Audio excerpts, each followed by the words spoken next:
Thank you, Madam Speaker. As a matter of fact, I first want to congratulate Senator Cherargei for coming with this statement. And as I said earlier, he beat me to this statement because once I drafted and presented to the Speaker's office, I was told there was a similar statement by Senator Cherargei, and who is a very brilliant advocate, and whom I have a lot of past engagement. I don't want to go into that now. Madam Speaker, I think this is a seeking for statement. So for us, it's just to ride on it to get supplementary questions that we need to get. And it is, when I heard the Cabinet Secretary that they are not going to buy maize from the farmers for strategic food reserve, I was shocked. And Madam Speaker, in seeking this statement by Senator Cherargei, I would like to know from the Cabinet Secretary the policy paper that informed the decision to stop buying maize from farmers. Because farmers in Trans Nzoia, Bungoma, Uasin Gishu, Elgeyo Marakwet, Nandi, West Pokot, Nakuru, Narok, Mr. Speaker, most parts of Kericho, where a lot of maize has been produced to protect this country. There was a reason why in the governments of President Kenyatta, President Moi, President Mwai Kibaki, that it was necessary, Mr. Speaker, to be buying maize from farmers and protect and safeguard the farmers, but at the same time, food security of the country. Suddenly, not in the first term of Jubilee, in the second term of Jubilee administration, Mr. Speaker, Madam Speaker, and particularly somewhere between 2019 and now, there has been something strange that I will be forgiven to imagine. There is a strategic attack of persons and farmers who come from certain places in this country and certain counties, Mr. Speaker, which, Mr. Speaker, I think it goes beyond just government policy. It is political. And we need to call it what it is. There has been certain cabinet secretaries who have been behaving in a manner like you have to punish citizens to settle political scores with government officials whom they work together.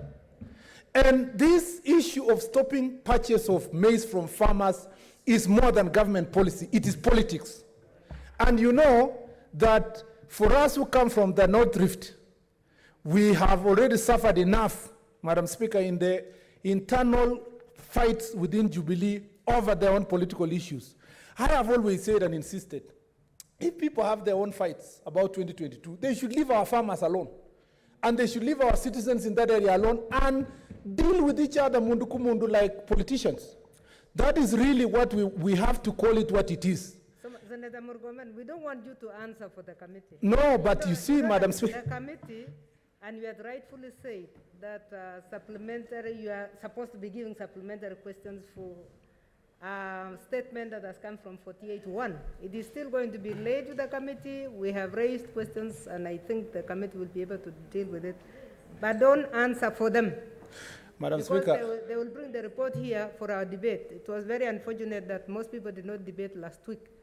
The same state, the answer that brought this issue, but we are very grateful that it has been picked. But please, let's not guide the committee on the answers. Madam Speaker, I'm glad you acknowledge that my submissions are answers, which means you don't disagree with what I'm saying. The only thing I wanted to say is that it's important because I'll not be sitting in the committee when those questions are being submitted.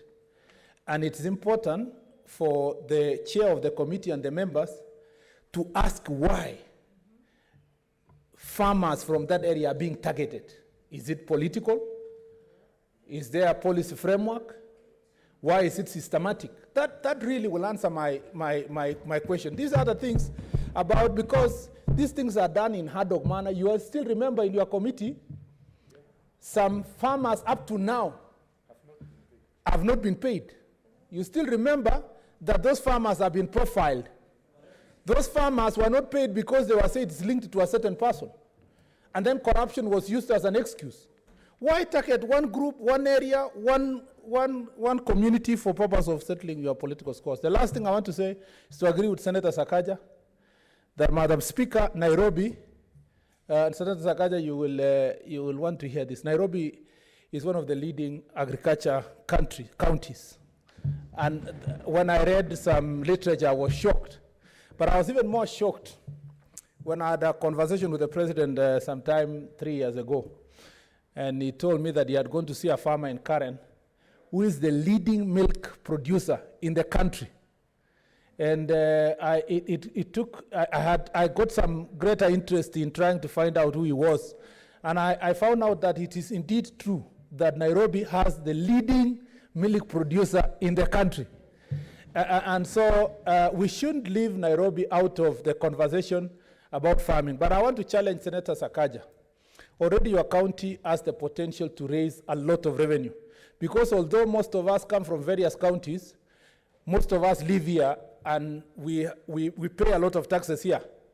I saw the military government of Nairobi was asking for 27 billion for this financial year. So Sakaja, you need to find a way of engaging the military to see how they can allocate more to farmers. Thank you, Madam Speaker.